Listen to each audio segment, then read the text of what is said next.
வணக்கம். தமிழக வானவில் தளத்திலிருந்து செய்திகளை வழங்குவது நிதியா முத்துக்குமார். பெருநாவலூர் அரசு கல்லூரியில் புகையிலை பொருட்கள் எதிர்ப்பு விழிப்புணர்வு முகாம் நடைபெற்றது.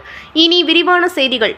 புதுக்கோட்டை மாவட்டம் ஆவுடையார் கோயில் அருகே பெருநாவலூரில் இயங்கி வரும் அறந்தாங்கி அரசு கலை மற்றும் அறிவியல் கல்லூரியில் போதைப் பொருள் எதிர்ப்பு குழுவின் சார்பில் புகையிலை பொருட்கள் எதிர்ப்பு விழிப்புணர்வு முகாம் அரசு கல்லூரியின் திருவள்ளுவர் அரங்கத்தில் நடைபெற்றது. முகாமிற்கு கல்லூரி முதல்வர் முனைவர் மா துரை தலைமை ஏற்று தொடங்கி வைத்தார்.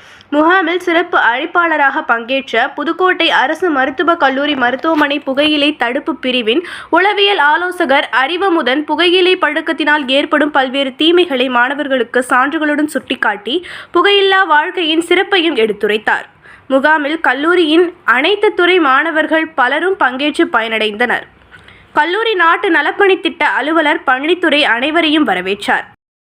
நிறைவாக கல்லூரி கணினி அறிவியல் துறை பேராசிரியரும் கல்லூரி போதைப் பொருள் எதிர்ப்பு குழு ஒருங்கிணைப்பாளருமான முனைவர் செந்தில்குமார் நன்றி கூறினார்.